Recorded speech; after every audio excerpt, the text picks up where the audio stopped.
अस्सलाम वालेकुम फ्रेंड्स, कैसे हैं आप सब? होप करती हूँ कि आप सब ठीक-ठाक होंगे और अपनी गार्डनिंग को एंजॉय कर रहे होंगे। ये जो बहुत खूबसूरत आप फ्लावर्स देख रहे हैं, ये मौसम्बी या आइस प्लांट के फ्लावर्स हैं और आज की वीडियो में मैं इसी की जो ट्रांसप्लांट करना है सीडलिंग को, वो आप लोगों के साथ शेयर कर रही हूँ। तो फ्रेंड्स, ये जो सीडलिंग आप हेल्दी सी देख रहे हैं, ये मौसम्बी या आइस प्लांट की सीडलिंग है और इसको मैंने सीड से ग्रो किया था। और जो मैंने प्रीवियस वीडियोज़ आपके साथ शेयर की हैं, उसमें से जो मैंने विंटर के जो ये फ्लावरिंग प्लांट्स हैं उसमें इनका जो है वो शुमार होता है। तो जब उसमें मैंने सीड्स लगाने शेयर किए थे तो मैंने आपको उसमें बताया भी था कि कुछ मुझे जो सीड्स हैं वो ऑनलाइन आए थे, तो उनको मैंने इकट्ठे ही लगा दिया था। उन पे वन बाय वन मैंने आप लोगों के साथ वीडियो शेयर नहीं की थी।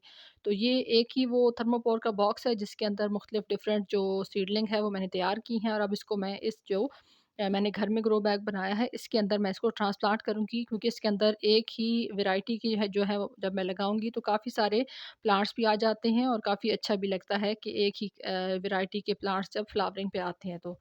तो अभी जो है वन बाय वन इसको मैं लगाऊँगी। इसके लिए आपने वेल ड्रेन्ड सैंडी सॉइल लेनी है, क्योंकि है तो ये विंटर के प्लांट्स, लेकिन ये है कि इसके अंदर थोड़ा-सा इसको आप सकुलेंट वे में ले सकते हैं कि जिस तरीके से सकुलेंट्स वैरायटी के प्लांट्स होते हैं, उसी तरीके से जो हमारे आइस प्लांट हैं, उनके अंदर भी काफ़ी ज़्यादा मॉइस्चर उसके लीफ के अंदर भी होता है, तो इसको ओवर वाटरिंग वाली सॉइल तो बिल्कुल पसंद नहीं है। अगर आप इसको वेल ड्रेन्ड सॉइल के अंदर नहीं लगाएँगे तो फिर इसकी जो प्लांट्स हैं वो नीचे से गलना स्टार्ट हो जाएँगे और फिर इनका जो है वो सर्वाइव करना मुश्किल हो जाएगा।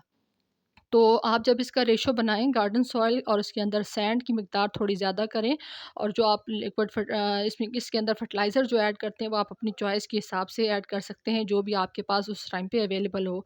मैंने इसके अंदर थोड़ी-सी किचन वेस्ट की कंपोस्ट डाली है और थोड़ा-सा इसके अंदर काऊ डंग डाला है।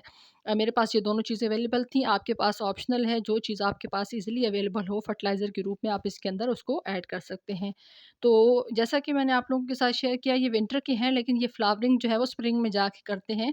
तो आप अगर आप इसके सीड्स लगाना चाहते हैं तो अभी तो इसका टाइम नहीं है, लेकिन ये है कि अगर आप नेक्स्ट आने वाले विंटर में लगाना चाहें तो आप इसके सितंबर अक्टूबर में इसके सीड्स लगा सकते हैं।